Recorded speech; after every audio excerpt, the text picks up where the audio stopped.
$47 billion. That's how much Apple's deferred tax liability sits on the company's balance sheet right now, and it represents one of the largest corporate tax deferrals in US history. But here's what most investors don't realize. That number isn't an accounting anomaly.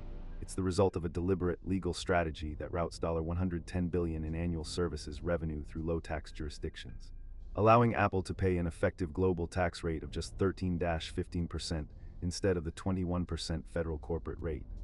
Now, before you think this is just Apple being clever, understand this: the company is far from alone. According to a 2024 Institute on Taxation and Economic Policy report, Fortune 500 companies collectively hold $2.6 trillion in offshore profits, deferring approximately $752 billion in federal taxes. Apple's strategy, however, is particularly instructive because it demonstrates how even the most transparent, heavily audited companies can legally minimize their tax burden and what that means for everyone else. Let's break down exactly how this works because the mechanics matter. The intellectual property shell game ***. Apple's tax strategy begins not with moving physical products, but with moving intangible assets, specifically intellectual property. In 2013, Apple shifted ownership of critical patents, trademarks, and technology to Apple Inc.'s Irish subsidiary, Apple Sales International SC. This wasn't a secret move. It was disclosed in SEC filings and investigated by both the Senate Permanent Subcommittee on Investigations and the European Commission. Here's how it works in practice. When you buy an iPhone app, subscribe to Apple Music, or purchase iCloud storage, that revenue technically flows through ASI in Ireland first. ASI then pays a technology licensing fee to Apple Inc. in the United States for the right to use Apple's intellectual property. The key is that this licensing fee is structured such that it minimizes profits in high-tax jurisdictions while maximizing them in low-tax ones.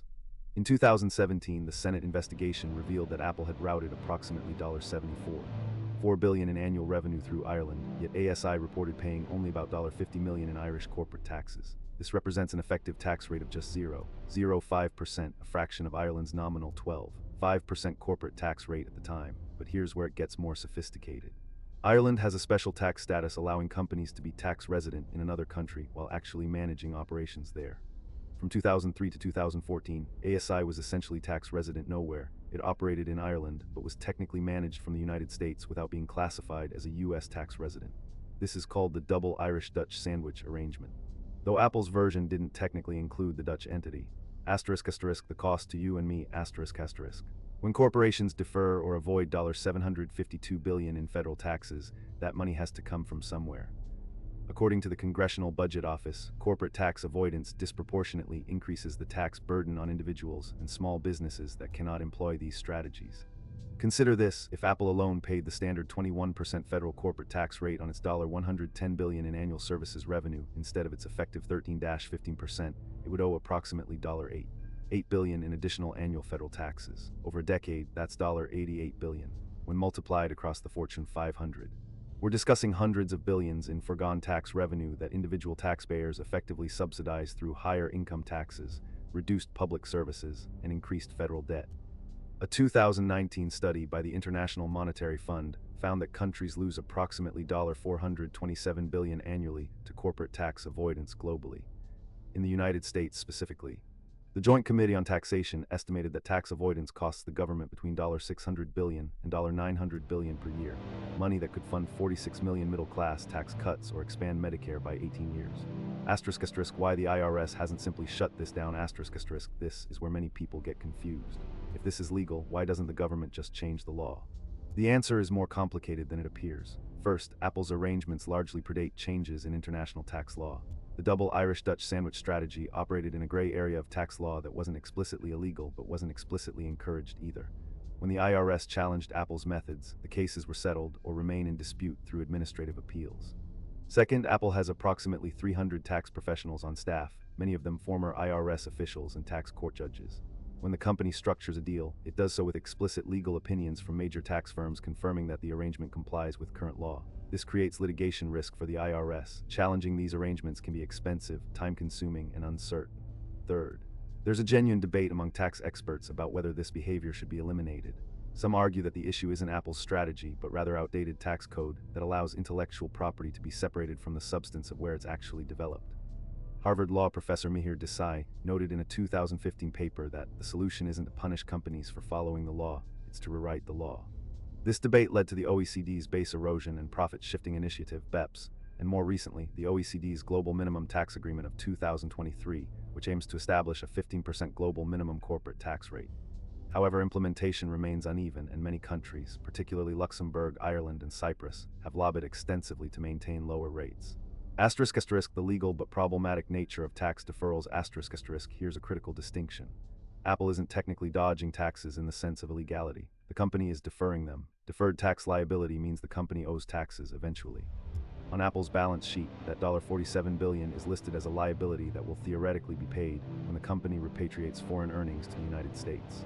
But notice the crucial loophole: when it repatriates earnings. If Apple never brings that money back to the US, it never pays federal taxes on it. The company can hold this cash forever overseas, using it to fund international operations, pay dividends to international shareholders, or make foreign acquisitions.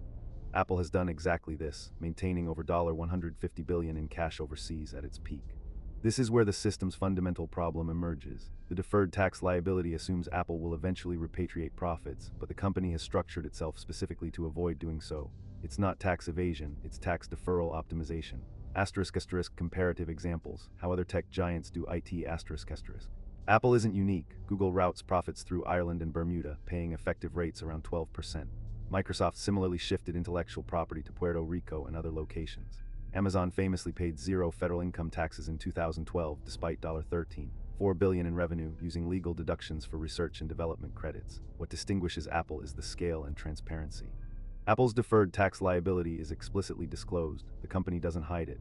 This makes Apple simultaneously a better corporate citizen in terms of transparency and a more instructive case study, because we can see exactly how it works. The counter-argument. Why companies defend this strategy.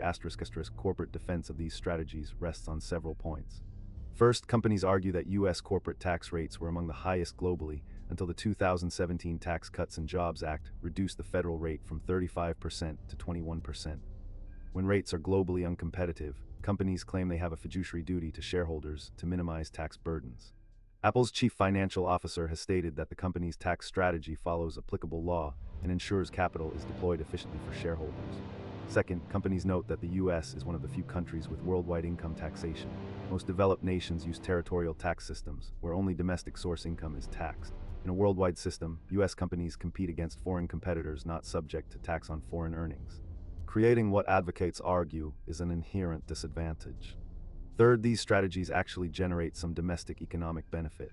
Apple's R&D spending, which partially qualifies for tax deductions, totaled $26.3 billion in 2023. The company employs 161,000 people in the U.S. and manufactures components through American suppliers. What's actually changing now? The 2023 OECD Global Minimum Tax Agreement represents the most significant international tax reform in decades. It commits 136 countries to implementing a 15% global minimum tax rate, which would significantly reduce the incentive for profit shifting to zero tax or ultra-low tax jurisdictions. Implementation is underway in 2024, but challenges remain.